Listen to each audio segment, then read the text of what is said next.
የልማት ሰው ነዎት ይርዱኝ እኔ እዛ ቦታ ተመድቤያለሁ አብረን ልውሰዶት ብለው ወደዛ ቦታ አርኩኝ ማለት እሳቸው ለቅዱስነታቸው አቅርበው እኔ ሳልጠይቅ ራሳቸው አጽድቀው አምጥተው የቅዱስነታቸውን ደብዳቤ ሰጡኝ ማለት ነው የሚለው እንግዲህ ያው የተጣለባቸውን ኃላፊነት ስላልተወጡ ከስራ ተሰናብተዋል ነው የሚለው ማስጠንቀቂያም አልተሰጠኝ ቃል ምክርም አልተሰጠው ምንም ባልተሰጠኝ ያው የካቲት 21 ቀን ከስራ ተሰናብተዋል የሚል ደብዳቤ ነው የደረሰው እንግዲህ ያጠፋሁትን ማላውቁት የተጣለባቸውን ኃላፊነት እኔ ብቻ አይደለም እዛ ቦታ ላይ የተሰናበትኩ ማለት ነው ይሄን ብዬ እንግዲህ እንዳባትነት ነው የዛ ቦታ ሌላ ሰው አላውቅም እሳቸውን አምኜ ነው የርኩት የንም እንዳልማር ከትምህርት ያፈናቅሉ ይወሰዱኝ ማለት ነው እሳቸውን አምኜ ሌላ ሰው አስረክቡ ብለው ደብዳቤ ጻፉልኝ ሲያስረክቡ ደግሞ ያለውን ንብረቱን አስረክቤ ወደሚመለከተው ማመልከት ግዴታ ግን እኔ ነፃነቴን ምንም ችግር እንደሌለብኝ የነፃነት ደብዳቤን ይሄንን ልጅ ነው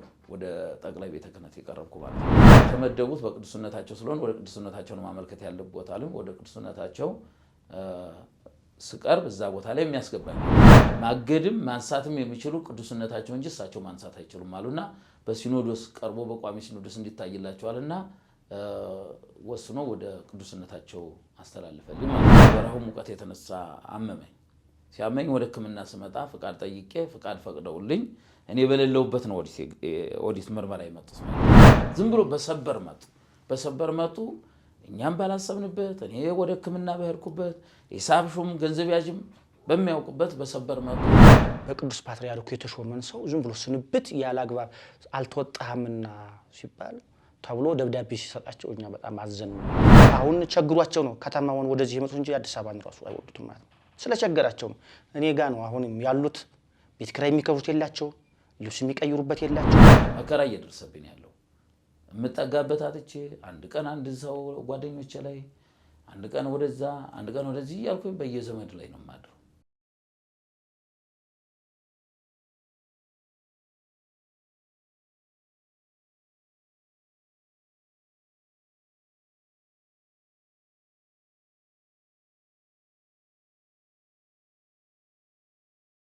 እንኳን ደህና መጡ አባታችን እንኳን ሰላም ቆያችሁ እንግዲህ ስለመጡ እጅግ በጣም ከልብ አድርገን ነው የምናመሰግነው አንድ ጉዳይ ያሉት ጉዳይ ነበር እሱን ለመመካከር ነው ከዛ በፊት ግን እንደው ለጊዜ ሚዲያ ቤተሰቦች ራስዎን ቢያስተዋውቁልን እሺ እኔ መላከ ፀሐይ ቆሞስ አባ ገብረ ጻድቅ መዝገቡ እባላለሁ መልካም እንኳን ደህና መጡ ቆሞስ ምን እግር ጣሎ ዛሬ ምን ገጠመው ጊዜ ሚዲያ ስቱዲዮ ያመጣው ጉዳይ ምንድነው አዎ እኔ እንግዲህ ያው በደረሰብኝ ችግርና ፈተና ምክንያት ነው ወደዚህ ሚዲያ እንድመጣ የፈለኩት ማለት ነውና ያው የደረሰብኝ ችግርና ፈተና ነው ወደዚህ እንድመጣ ያስገደደኝ ማለት ነው ምንድነው እሱ ነገር ያው የደረሰብኝን ያው ባጭሩ ነው በረጅሙ ማስረዳት ፈልጋለሁ መልካም ያው በጅጅጋ ሶማሌ ሀገረ ስብከት በርዕሰ አድባራቱ ገዳማት ቅዱስ ሚካኤል ቤተክርስቲያን በአስተዳዳሪነት በቅዱስነታቸው በፓትርያርኩ በአቡነ ማቲያስ መልካም ፍቃድ ወደዛ ደብር በአስተዳዳሪነት ተመድቤ ነበር ማለት ነው ከተመደብኩበት ቀን ጀምሬ ከህዝቡ ጋርም ከካህናቱ ጋርም ከሁሉም ከቤተክርስቲያን ከኢትዮጵያ ኦርቶዶክስ ቤተክርስቲያን ከሚመናንም ከካህናቱም ጋር ከሰንበት ትምህርት ቤቱም ጋር በፍቅርና በአንድነት ያው ስራዬን አክብሬ ቤተክርስቲያን በሰጠችኝና ኃላፊነት ያው እየሰራው ነበር ማለት ነው በዛ ቦታ ላይ ግን በዛ ቦታ ላይ የተመደብኩት ያው መስከረም 1 ቀን ነው ማለት ነው መስከረም 1 ቀን ነው ወደዛ ቦታ የሄድኩት ቋግሜ 3 ቀን ነው ማለት ነውና በዛ ቦታ ላይ እየሰራው እያለሁ ስንት ዓመተ ምህረት ማለት ነው ያው 2017 ማለት ነው የቆመ መስከረም 1 ማለት ነው የዚህ ዓመት አዎ በዚህ ዓመተ ምህረት ማለት ነው እኔ በላስተዳዳሪነትና በአስተዳዳሪነት ስራ በዛ ቦታ እንግዳ አይደለሁም በተለያዩ አገረ ስብከት ውስጥ ብዙ ዘመን ሰርቻለሁ ማለት ነው ህይወቴንም በዚህ በአስተዳዳሪነት ስራ ውስጥ አሳልፌያለሁ ማለት ነውና በጅጅጋ ሶማሌ ሀገረ ስብከት ብፁዕ ሊቀ ጳጳስ ይሄ ነው እንዲህ ነው የማይባል ችግርና ፈተና ደርሶብኛል ማለት ነው እዛ ቦታ ውስጥ በማስተዳደርበት ጊዜ ውስጥ እኔ መጀመሪያም እዛ ቦታ ሰህድ እሳቸውን የማውቃቸው በአሁኑ ደረጃ ሆኖ ሳይሆን ምንኛው በምንኩስና ደረጃ ሆኖ ነው የማውቃቸው። በምስራቅ አርሲ ሀገረ ስብከት ውስጥ በሁርታ እመቤታችንና ቅዱስ ገብርኤል ዮሐንስ የአራት ደብር አስተዳዳሪ ነበርኩና እሳቸውም የዛ አካባቢ ትውልድ ናቸውና እዛ በማስተዳደርበት ስራ ነው የማውቃቸው። እዛ ከተዋወቅን በኋላ እኔ እዛ ነው የምንተዋወቀው። ወደዛ ቦታ በሊቀ ጳጳስነት በብፁዕ ሊቀ ጳጳስነት ተመድበው በቅዱስ ሲኖዶስ መልካም ፈቃድ እዛ ቦታ ሲሄዱ ያው እኔን እዛ ቦታ ነው የሚያውቁኝ። የልማት ሰው ነዎት ይርዱኝ፣ እኔ እዛ ቦታ ተመድቤያለሁ፣ አብረን ልውሰዶት ብለው ወደዛ ቦታ አልኩኝ ማለት ነው። እዛ ቦታ ያው መስከረም 1 ቀን የተመደብኩኝ የገባሁበት ጳጉሜ 3 የሩፋኤል ጊዜ ነው የገባሁት እዛ ቦታ። እዛ ከገባሁበት ቀን ጀምሬ ያው ቤተክርስቲያን በሰጠችኝ ኃላፊነትና በተጣለብኝ ኃላፊነት ደከመኝ ሰለቸ ሳይል ስሰራ ነው የቆየው።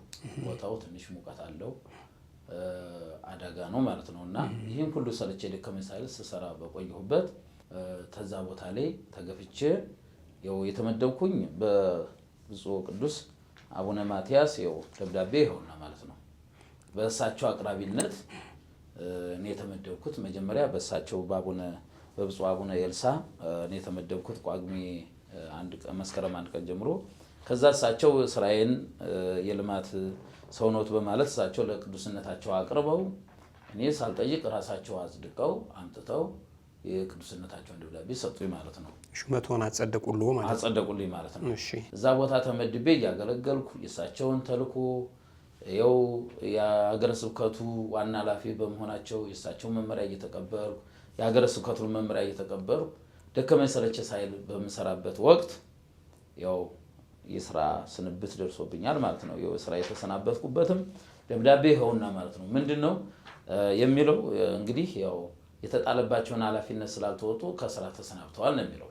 እንግዲህ የኢትዮጵያ ኦርቶዶክስ ቤተክርስቲያን የሚመራው በቃለ ዓዋዲው ሕግ ነው። ቃለ ዓዋዲው ሕግ ደግሞ እኛ በምናስተዳድርበትም የኢትዮጵያ ኦርቶዶክስ ቤተክርስቲያን በምትተዳደርበትም እኛም እንዳስተዳደርነት ስንሰራ አንድ ተራ አገልጋይ እንኳን ሲሰናበት ወይም ሲታገድ ያው በቃለ ዓዋዲው ሕግና መመሪያ መሰረት ማለት ነው። አንድ ሰው ካጠፋ ያው መጀመሪያ የቃል ማስጠንቀቂያ ይሰጠዋል፣ ሁለተኛ የጽሁፍ ማስጠንቀቂያ ይሰጠዋል፣ ከዛ በኋላ እንደገና የገንዘብ ቅጣትም ይሰጠዋል፣ ከዛ በኋላ አራተኛ መሰናበቻ ማለት ነው። የሁሉ በእኔ ላይ ግን አልተጠበቀም። ምንም የተጠበቀ ነገር የለም። የቃል ማስጠንቀቂያም አልተሰጠው፣ የቃል ምክርም አልተሰጠው፣ ምንም ባልተሰጠኝ ያው የካቲት 21 ቀን ከስራ ተሰናብተዋል የሚል ደብዳቤ ነው የደረሰኝ ማለት ነው። ይሄ ሲደርሰኝ እኔ ከቅዱስነታቸው ስለተመደብኩኝ የስራው ያለውትን በአስተዳዳሪነት ስራ በጽህፈት ቤት ያለውን ንብረትም ያስረክቡ፣ በቤቶት ላይ ያስተዳዳሪ ማረፊያ ያለ ያ ሁሉ አስረክቡ ተባልኩኝ። ደብዳቤ ደረሰኝ። ያንንም ዕቃ እንዳለ በሙሉ ያስረከብኩበት ይሄው ደብዳቤ አለ ማለት ነው። የሀገረ ስብከቱ ልኡክ መጥተው አስረክበዋል፣ ምንም ዕዳ የለባቸው የሚል ይኸው ፊርማውም ሁሉም ተረካቢም አስረካቢም ሁሉም ይኸው ፊርማችን ያለ ማለት ነው። ይህንን እንግዲህ ህጋዊነት ለመሆን ማለት ነው ህጋዊነት ለመሆን ማስረከብ ግዴታዬ ነው። ከመረካከቡ በፊት ግን ርክክብ እንግዲህ ስንብቱን አምነው ተቀብለዋል ነው። ከመረካከቡ በፊት መሄድ የሚገባውትን አካሄድ አልሄዱም ወይ? በቤተ ክርስቲያኒቱ ህግና ደንብ እንግዲህ መተዳደሪያ አላት። ቅድም እርሶ እንዳሉ በቃለ ዓዋዲው መሰረት የተሾሙት በፓትርያርኩ ነው። እሳቸውስ እዛ ሀገረ ስብከቱ ላይ አሁን የጠቀሷቸው አባት ፓትርያርኩ የሾሙትን እርሳቸው የማንሳት ስልጣን አላቸው ወይ? ግልጽ እንዲሆን ነው፣ እኛ አሰራሩንም ስለማናቀው ነው። እና እርሶስ ወደ ርክክቡ ከመግባቱ በፊት ይሄ ጉዳይ እንዴት ነው ብለው የሚመለከታቸውን አካላት መጥተው እዚህ 5 ኪሎ መጥተው አልጠየቁም ወይ? ትክክል ነው። ያው እንግዲህ የተመደብኩ በቅዱስነታቸው ነው። በብፁዕ ሊቀ ጳጳሱ አሳሳቢነት ነው የተመደብኩ እዛ ቦታ። እንግዲህ የታገድኩበት በእሳቸው ነው የተሰናበትኩበት ማለት ነው። ሲያሰናብቱኝ እንግዲህ ተሰናብተዋል ውጡ ተባልኩኝ። ያው እንግዲህ ጅጅጋ ሶማሌ ሀገረ ስብከት ማለት የወዛ ቦታ ላይ ቋንቋው በሶማሌኛ ቋንቋ ነው። ያው ቤተክርስቲያን የምንጠቀመው ግን በቤተክርስቲያን ቋንቋ ነው ማለት ነው። ከዛ ቦታ ላይ እንግዲህ ያጠፋሁትንም አላውቁት የተጣለባቸውን ኃላፊነት እኔ ብቻ አይደለም እዛ ቦታ ላይ የተሰናበትኩ ማለት ነው። ስራ አስኪያጁን ነው ያወረዱት ማለት ነው። ያባረሩ ተደረጃ ወርደው ወደ ስራ አስቀመጡ። ጸሐፊውንም እንደዛው ከደረጃ ወርደው ወደ ታ ያወረዱ። ወደ 10 ሰው ነው ከኔ ላይ የተመተው ማለት ነው። እንግዲህ እኔ እና እሳቸው እንቀራረባለን። ቀድሞ ከነበረን ቅርብ ሁኔታ ለምንድን ነው እንደዚህ የሚደረገው? ለምንድን ነው ብጽዕናዎት ብዬ ስጠይቃቸው የአንድ አካባቢ ሰው ነው እዚህ ቦታ ላይ ያለበት። ለምንድን ነው የአንድ አካባቢ ቦታ ስላለ ይህንን የአንድ አካባቢ ሰው ወደ ሌላ ቦታ መበተን አለብኝ፣ ከዚህ ቦታ ማሳደድ አለብኝ ያሉ። ለምንድን ነው እንደዚህ ይደረጋል? እሱ አላስቀመጧቸው፣ ያስቀመጠቻቸው ቤተክርስቲያን ነው። እሱ ደግሞ አንድ ሊቀ ጳጳስ ማለት የሁሉም አባት ነው። ቀይ፣ ጥቁር፣ ምስራቅ፣ ምዕራብ፣ ሰሜን፣ ደቡብ ሳይል ሁሉንም የሚመራ አባት እንጂ ለምን ያደርጋሉ አልኳቸው። ይህም ብዬ እንግዲህ እንደ አባትነት ነው የዛ ቦታ ሌላ ሰው አላውቅም። እሳቸውን አምኜ ነው የሄድኩት። ከዚህ ሳይደው ከዚህ ከምስራቅ ሸዋ ከዱከም ነው ከዚሁ ከአዲስ አበባ ቅርቡ ላይ ይወሰዱኝ ማለት ነው። እስቲ እርዱኝ፣ ወደፊትም አዲስ አበባ ሀገረ ስብከት ውስጥ አስገባታለሁ፣ አብረን እንመጣለን ብለው ከትምህርትም መማር ቅድስት ሥላሴ ነበር 1 ዓመት ልመረቅ ስል ነው ከዛ እንደገና እንትን ብለው ይወሰዱኝ ማለት ነው። ትምህርቴንም እንዳልማር ከትምህርቴ አፈናቅለው ይወሰዱኝ ማለት ነው። እሳቸውን አምኜ ሌላ ሰው አላምንም። እሳቸውን አምኜ ስለወርኩ በእሳቸው ላይ ችግር እንዳይደርስ በማለት እንደ ልጅ ሁኜ እሳቸው እንደ አባት ሁኜ ምክር ስለግስላቸው ለካ አንተም የሶትም የዘዋገር ሰው ነው ታሉና መጨረሻ በእኔ ነው እርምጃ ወሰዱብኝ ማለት ነው። ይህን እርምጃ ሲወስዱብኝ አስረክብ ተባልኩ። እንግዲህ መጀመሪያ እዛ ቦታ እንድሄድ ያደረጉኝ እሳቸው ናቸው። በእሳቸው መነሻ ስለሆነ ያስረክቡ ብለው ደብዳቤ ጻፉልኝ። ሲያስረክቡ ደግሞ ያለውን ንብረቱን አስረክቤ ወደሚመለከተው ማመልከት ግዴታዬ ነው። አላስረክብም ብል የዛ ጊዜ ሌላ ነገር ያመጡብኛል። ይሄን ዘርፏል፣ ይሄን አጥፍቷል ብለው ሌላ በህግም አካል ቢመጡብኝ ሌላ የለኝም ሰው እኔ መነኩሴ ነኝ፣ ማንም የለኝም ማለት ነው። ስለዚህ አካሄዱ አስረክቤ ነው ወደሚቀጥለው ሄደው ያስረክቤ ደግሞ ነፃነቴን አውቄ መሄድ አለብኝ። አሁን የዛ ጊዜ አላስረክም ብል ይሄን ገንዘብ ዘርፏል፣ ይሄን አድርጓል ሊሉኝ ይችላሉ። ግን እኔ ነፃነቴን ምንም ችግር እንደሌለብኝ የነፃነት ደብዳቤን ይሄንን ይዤ ነው ወደ ጠቅላይ ቤተ ክህነት የቀረብኩ ማለት ነው። ጠቅላይ ቤተ ክህነት በፓትርያርክ ጠቅላይ ቤተ ክህነት ጽሕፈት ቤት መጥቼ ስጠይቅ የተመደቡት በቅዱስነታቸው ስለሆነ ወደ ቅዱስነታቸው ነው ማመልከት ያለበት አሉኝ። ወደ ቅዱስነታቸው ስቀርብ እዛ ቦታ ላይ የሚያስገባኝ አጣሁ። እዛ ቦታ ላይ የሚያስገባኝ ሳጣ ውጭ ቁጭ ብዬ ሳለቅስ ብፁዕ አቡነ ማርቆስ የቅዱስ ሲኖዶስ የስብከተ ወንጌል መምሪያ ክፍል ኃላፊ ናቸው። እሳቸው በር ላይ ቁጭ ብለው አገኙኝ። መሆነው ነው የሚያለቅሱ ሲሉኝ እንደዚህ ሁኜ ተስራ ተሰናብቼ በዚህ በጾም ወቅት እንግዲህ የቤተ ክርስቲያን ልጅ ነኝ፣ እንደዚህ ሁኜ በዚህ በግፍ ተባረርኩ ብዬ ስላቸው ቅዱስነታቸው ላይ ይዘው ገቡ። ቅዱስነታቸውን ማመልከቻም ጽፌያለሁ።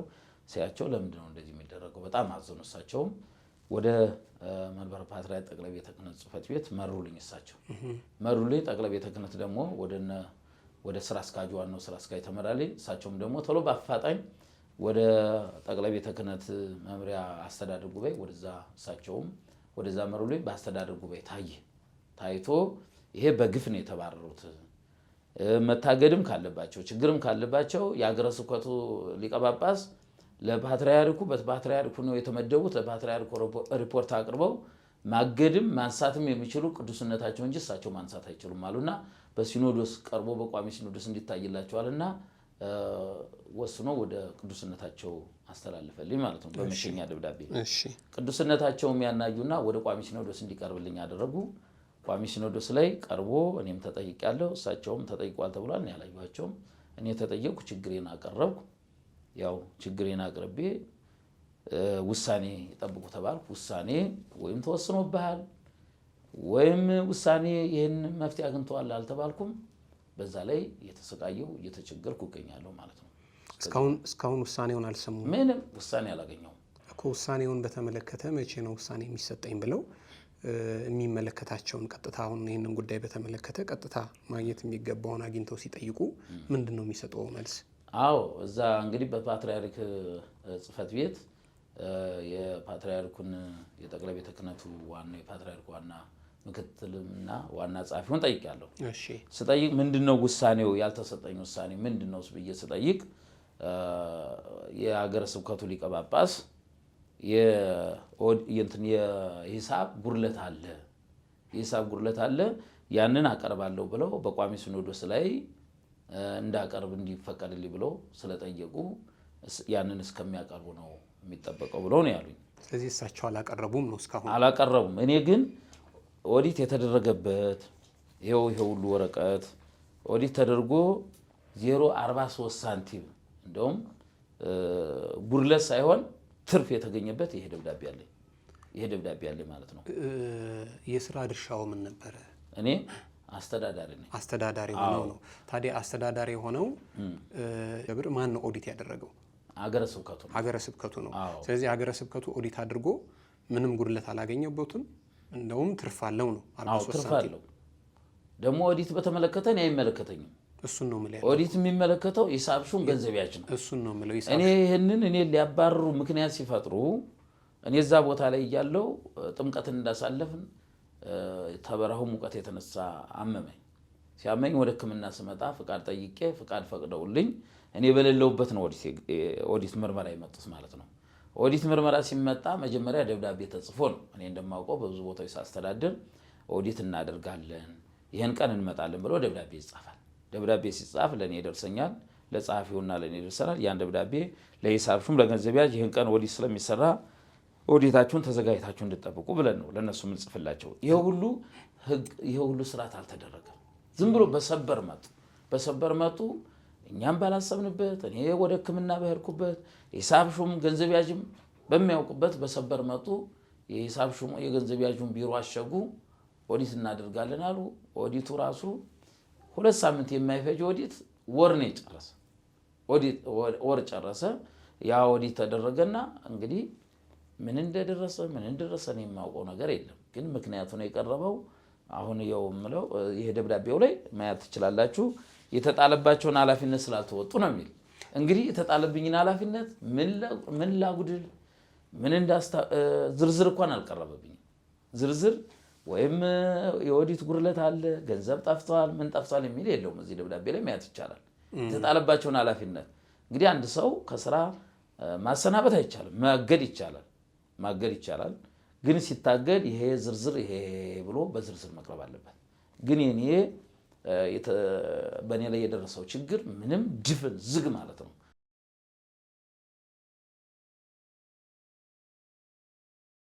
ሀገረ ስብከቱ ስራ አስኪያጅ ሊቀ ካህናት ቀሲስ ኢዮብ ይባላሉ። የሀገር ሽማግሌ ሄደው እነዚህ አባት የልማት ሰው ናቸው፣ ለምንድን ነው የተሰናበቱ፣ ለምንድን ነው ያባረራቸዋቸው ሲሏቸው እኛ ሲመጡ ኦሮሞ መስለውን ነበረ፣ በኋላ ስናያቸው ደግሞ አማራ ሆነው አገኘናቸው፣ በዛ ነው ያባረርናቸው አሉ። እንግዲህ አግባብ ባልሆነ መንገድ ነው የታገዱት። አንደኛ አሁን ቅድም ፖዚሽኑ የስራ ድርሻው ምንድን ነው ብዬ የጠየኩት ግራ ስለገባኝ ነው። እርሱ አስተዳዳሪ ነኝ ብለውኛል። ወዲህ ደግሞ ሂሳብ ኦዲት እንዴት ነው የሚደረጉት? አካውንታንት ካልሆኑ ሂሳብ ሽም ካልሆኑ ወይ ደግሞ አቃቤ ነዋይ ካልሆኑ እንዴት ነው? እሱን የሚመለከተው አካል አለ። ለዛ ብዬ ነው እሱን ጥያቄ ያመጣሁት። ግዴታቸውን አልተወጡም ከተባለ የትኛው ቦታ ላይ ነው መስራት የሚጠበቅባቸውን ያልሰሩት የሚል በዝርዝር መኖር ነበረበት። እንግዲህ ፈቃዳቸው ከሆነ እሳቸውን በስልክም ምናልባት ካላገኘናቸው እንጂ በስተቀር በስልክም አግኝተን የጉዳይ እንዴት ነው ብለንም እንጠይቃቸዋለን። ካልሆነ ደግሞ የሚመለከተውም አካል ከቤተ ክህነት ይህንን ጉዳይ የሚመለከተውም አካል ይሄ አካል ነው ይመለከታል የሚሉትም ካሉ እነሱንም እንጠይቃለን። እርሶ ግን አሁን ትልቁ ነገር ፍትህ ተጓሎብኛል፣ ያለ አግባብ ሕግና ደንቡን ስርዓቱን እንግዲህ በቤተ ክርስቲያን ምን እንደሚባለው አላውቅም፣ እሱም ባልተከተለ መልኩ ከስራ የተሰናብቻለሁ ነው። አሁን በምን አይነት ሁኔታ ውስጥ ነው ያሉት? ደሞዝ ይከፈሎታል? የት ነው የሚኖሩት? እንዴት በምን አይነት ሁኔታ ውስጥ ነው ያሉት? ጥሩ ነው፣ አመሰግናለሁ። እኔ አሁን ያለሁበት በችግር ሁኔታ ነው ያለሁት። ይሄ ነው የማይባል ችግር በደል እየደረሰብኝ ያለሁት። እንኳን የታገድኩበት ቀን ጀምሮ ቀርቶ የሰራሁበት የካቲት 21 ቀን ከስራ የተሰናበትኩት ያው የካቲት እስከ 21 ቀን የሰራሁበትን ገንዘቤን ራሱ አስቀርቶብኛል ማለት ነው። 3 ወር ሆኖት ማለት ነው። ወደ 4 ወር ነው። የካቲት 1 መጋቢት 2 ሚያዝያ 3 ግንቦት 4 ወር የሰራሁበትም እንኳን ከተሰናበትኩበት ቀን ጀምሮ ይቅርና የሰራሁበትን ቀን እንኳን ደሞዜን ተቀምቻለሁ ማለት ነው። አሁን እያለሁበት ያለው በችግር ውስጥ ነው ያለው።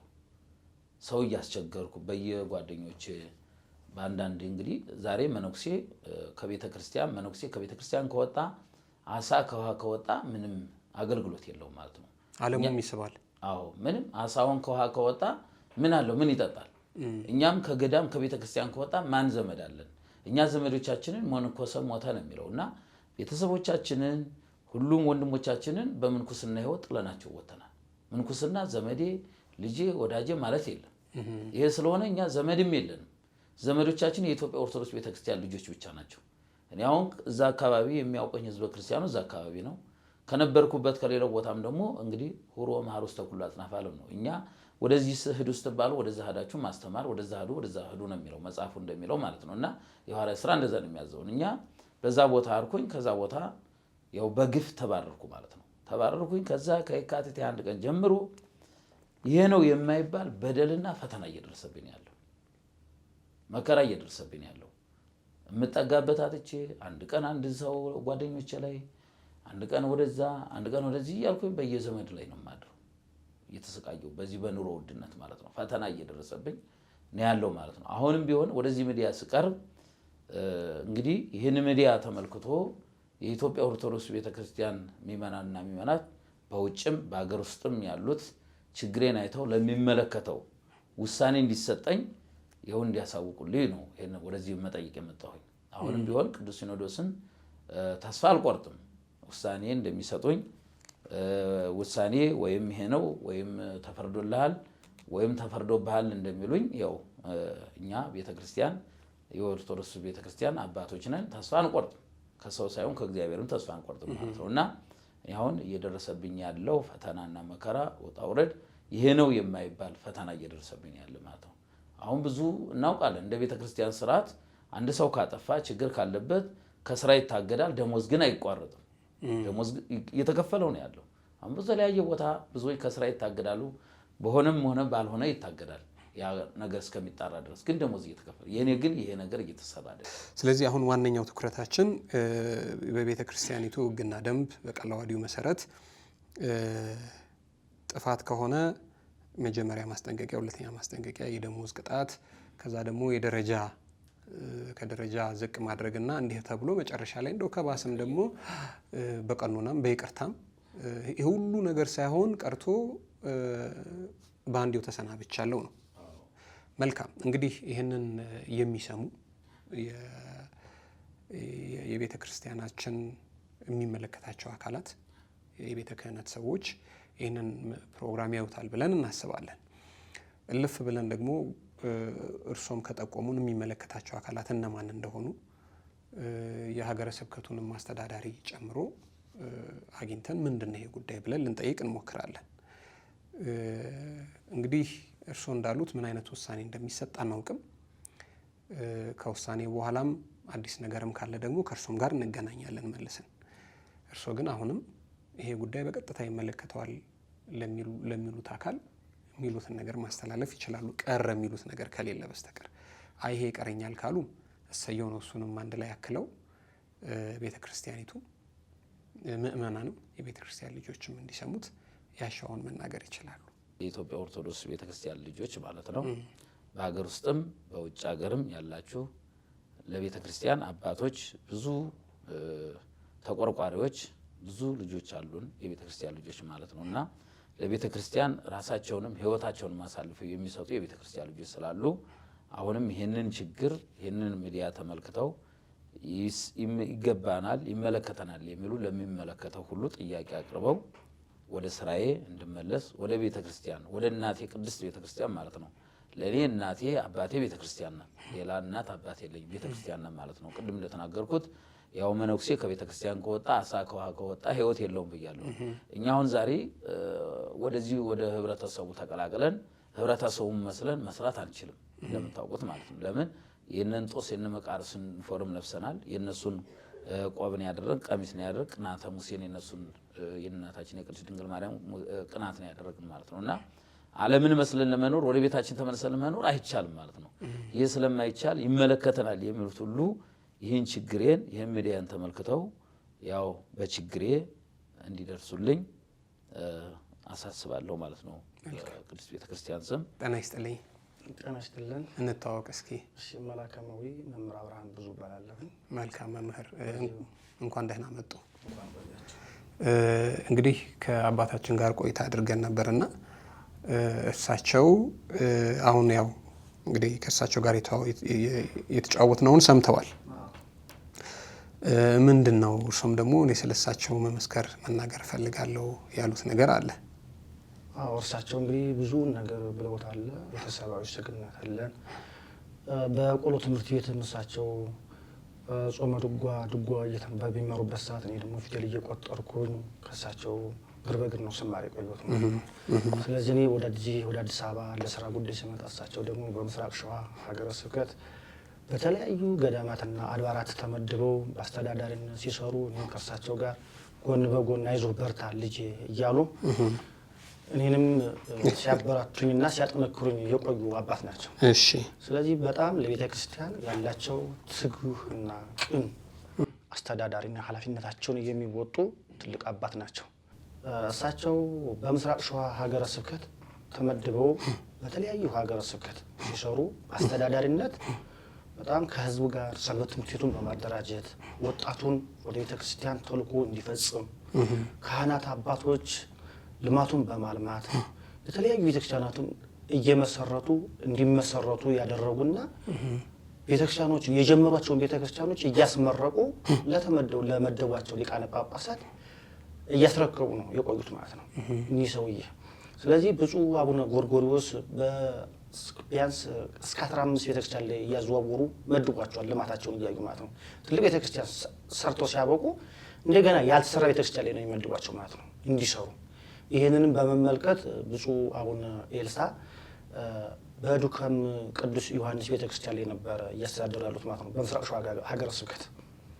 ይህንን አይተው ወንድሜ ነህ እኔ ወደዚህ ወደ ጵጵስና ሳልመጣ ማዕረግ ተሰጥቶኝ ሳልመጣ አብረን ብዙ ቤተክርስቲያኖችን አብረን ስንሰራ ስለቆየን እኔም አብሬ ስላለው ማለት ነው ሀገረ ስብከት እሳቸው ማረፊያ ቤት ጠርተው ነሐሴ ወር ላይ ደብረ መዊ ጅጅጋ ውስጥ ትልቅ ቦታ ነው የሚሰራበት ነው የሚለማበት ነው ብለው አብሬ እኔ በመሄድ እዚያ ቦታ ላይ ጳጉሜ 3 ቀን ሩፋኤል ይነግሳል ደብረ መዊ ቅዱስ ሚካኤል ቤተክርስቲያን ላይ ትልቅ ታላቅ ቦታ ነው። 107 ዓመቱን የዚያን ጊዜ እያከበረ ነበር ራሱ ማለት ነው። እርሳቸውን ከዚህ የእርሳቸው አባታችን መላከ ፀሐይ ቆሞስ አባ ገብረ ጻድቅ መዝገቡ ሌሎች ልኡኮች አብረው ተከትለው እኛም አብረን ሄደን የፕሌን ትኬት ተቆርጦ እዚያ ጋር ትውውቅ ተደርጎ ጥሩ አባት መጡልን ተብሎ እሳቸው በእኔ አቅራቢነት ነው። እሳቸው እንደውም አልጠየቋቸውም። ብፁዕ አባታችን ብፁዕ አቡነ ኤልሳ ራሳቸው ናቸው ለትምህርት ቤት የሚሰራ ቦታ አለው ኮሪደሩም ማንኛውም ነገር የትምህርት ቤቶች፣ ጤና ጣቢያዎች፣ የቤተክርስቲያኑ ብዙ ሰፊ ቦታ ስላለው ያንን መስራት የምትችል ወንድሜ ነህ አውቃለሁ አብረን ብዙ ዘመን አሳልፈናል በማለት ነው ያዚያ ቦታ የመደቧቸው ማለት ነው። መደቧቸው ግን ሰዎች በጣም ስራ እየሰሩ የተለያየ ስራዎችን ሰርተዋል አስመዝግበዋል ማለት ነው። እኛም ሳናውቅ እዚህ እየመጡ አመማቸውና መጥተው እኔ ቤት እንዳረፉ ይደወልላቸዋል።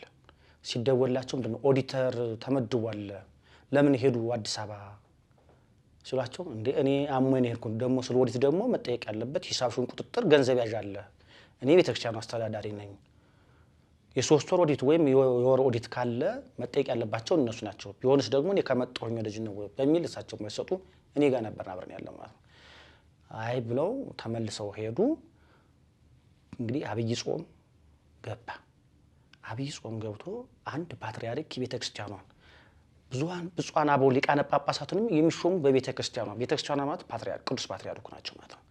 ቅዱስ ፓትርያርኩ የሾሟቸውን አባት የቤተክርስቲያኗ አስተዳዳሪ ቅድም ገልጸውታል። እሳቸው ወይ ማስጠንቀቂያ የጽሁፍ ማስጠንቀቂያ ችግር ካለባቸው ኦርደሩ ሳይጠበቅ ስንብት ሲባል እንደኛ ያሉት ሰው እንደኛ ያለው እንኳን ግለሰብ ጥበቃ እንጠብቃለን የተለያዩ ስራዎችን መስራት እንችላለን። ግን አንድ አባት ያው ጳጳስም ይሁን መነኮሳትም ማዕረግ ነው ጵጵስናም ቢሆን ማለት ነው ሹመት ነው እንጂ ስልጣናቸው አንድ ነው። በቅዱስ ፓትርያርኩ የተሾመን ሰው ዝም ብሎ ስንብት ያላግባብ አልተወጣህምና ሲባል ተብሎ ደብዳቤ ሲሰጣቸው እኛ በጣም አዘን ማለት ነው። ሌሎችም ቆሞስ አባቶቻችን አሉ እንደዚህ ያለ እንዴት ነው እንደዚህ ያለ ደብዳቤ ደግሞ ይጻፋል እንዴ ተብሎ ራሱ እሳቸውም ያስተቻል ማለት ነው። ስለዚህ አባታችን ቆሞስ አባ ገብረ ጻድቅ መዝገቡ በምስራቅ ጎጃም ዞን በዲማ ቅዱስ ጊዮርጊስ ቤተክርስቲያን ምንኩስና ቅኔ ከየንታ ከብካብ ደብረ ወርቅ ቅዳሴ ከመምህር ምንተስኖት ደሴ ደብረ ወርቅ ይህን ሁሉ ተምረው ስብከተ ወንጌልን ትምህርትን ደግሞ በዝዋይ ኮሌጃቸውን ተምረው እያሉ ደግሞ ስላሴ የ5 ዓመት ትምህርት ጀምረው ነበር ማለት ነው። ትምህርታቸውን እንኳን እንዳይጨርሱ ነው የተሰነካከሉት ማለት ነው። እና እኛ በእውነት ይህንን ሚዲያ የሚከታተል መላከ ፀሐይ አባ ገብረ ጻድቅ መዝገቡ የዋህ ቅን ናቸው። ስለዚህ የሚመለከተው ይህን ሚዲያ እያየ ሁሉም እሳቸው ወደ ነበሩበት እንዲመለሱ እገዛ እንዲያደርግልን እንዲጠይቅልን መንበረ ፓትርያርክ ጽሕፈት ቤትንም የቅዱስ ሲኖዶሱንም እስከ ቅዱስነታቸው ድረስ ቅዱስነታቸው ችግር የለባቸውም፣ ሲኖዶሱም ችግር የለበትም። ስለዚህ መንበረ ፓትርያርክ ጠቅላይ ጽሕፈት ቤት ራሱ መጨረስ የሚችላል ቢሆን ወደ ነበሩበት ቢመለሱ፣ ባይሆን ደግሞ ሌሎችም እዚህ አዲስ አበባ ሀገረ ስብከት ውስጥ እየደከሙ ገጸሪቷን ቤተክርስቲያናት ሲሰሩ ቆይተው ነው አዲስ አበባ ሀገረ ስብከት ላይ ደግሞ የሚመደቡት ማለት ነው። ስለዚህ እርሳቸው እንደኔ ወደዚያ ባይመለሱ ዛሬ ጉልበታቸው እየደከመ ነው። 18 ዓመት 17 ዓመት አገልግለዋል በአስተዳዳሪነት። ከዚያ በፊት ደግሞ በተራ ስራ በሰሞነኛ ሆኖ ሰርተዋል። በስብከት ወንጌል ብዙ አገልግሏል። ስለዚህ የአዲስ አበባ ሀገረ ስብከትም ውስጥ ላይ እዚህ ቢመደቡና እንደ ሌሎችም ጓደኞቻቸው ጸሎታቸውን በዓታቸውን የሚያደርጉበት ቦታ ቢሰጣቸውና ቤተክርስቲያኗ አላት፣ የኛ ብዙ ገቢ አላት፣ የምትተዳደርበትም ብዙ ነገር አላት። ስለዚህ አንድ አባት ዛሬ እስከ 4 ወር ድረስ ስጋ ለብሰዋልና መነኮሳት ቢሆኑ ደሞዛቸውን እንኳን ጠቅላይ ቤተ ክህነቱ ቢከፍላቸው ምንም የሚጎልበት ነገር አይደለም ማለት ነው። ሀገረ ስብከቱን ቢከፍላቸው። ስለዚህ ከግለሰቡ ጋር ከብፁዕ አባታችን ከአቡነ ኤልሳ ጋር ቅሬታ ቢኖራቸው እንኳን የአዲስ አበባ ሀገረ ስብከቱ ጠቅላይ ጽሕፈት ቤት ጠቅላይ ቤተ መንበረ ፓትርያርክ ጽሕፈት ቤት ቢሆን ወደዚያ ባይመልሳቸውም የራሱ የቤቱ ስራ ስለሚሆን ቢሆን እንደ ሌሎቹም ጠቅላይ ቤተ ክህነት ጽሕፈት ቤት ቢገቡ ይሄ ሚዲያ የሚከታተል እንደው ቅዱስነታቸውን መንበረ ፓትርያርክ ጽሕፈት ቤቱንም ቢጠይቅልን፣ ካልሆነ ደግሞ በአዲስ አበባ ሀገረ ስብከት ውስጥ በአንድ ስራ ላይ ቢመደቡ የተለየ ስራ ሰርተው ያስመዘግባሉ ማለት ነው። ስለዚህ አባታችን በጣም ጥሩ ቅን አባት ናቸው። አሁን ቸግሯቸው ነው ከተማውን ወደዚህ የመጡት እንጂ አዲስ አበባን ራሱ አይወዱትም ማለት ነው። ስለቸገራቸው ነው። እኔ ጋ ነው አሁንም ያሉት። ቤት ኪራይ የሚከፍሉት የላቸው፣ ልብስ የሚቀይሩበት የላቸውም። ደሞዛቸው በአግባቡ ሲመጣ እንኳን ወንድሜ የተቸገረ ካለ እስኪ ብለው ነው ወደኛ እንትን ማለት ነው። ስለዚህ የላቸው። ስለዚህ ይህን ሚዲያ የሚከታተል የኢትዮጵያ ኦርቶዶክስ ተዋሕዶ እምነት ተከታዮች አባታችንን ብንደርስላቸው፣ ለሚመለከተው አቤት ብንልላቸው። አንድ አባት ከቤተ ክርስቲያን ሲወጣ በጣም ብዙ ነገር ይሰማቸዋል። እኔ በጣም ነው የሚያሳዝኑኝ። የስጋ ቤተሰብነት ኑሮኝ አይደለም፣ ግን በጣም ስለማውቃቸው ተማሩ ልጆች፣ ይሄ እምነታችሁን እንዳትሰነካከሉ የሚል ትምህርት ነው የሚሰጡት ማለት ነው። ስለዚህ የኢትዮጵያ ኦርቶዶክስ ተዋሕዶ ቤተክርስቲያን እምነት ተከታዮች እና ይህንን ሚዲያ የምትከታተሉ ከአባታችን ጎን ብትሆኑ ብዬ መልእክቴን አስተላልፋለሁ። መልካም፣ ክብር ይስጥልኝ። አሜን። አመሰግናለሁ በጣም።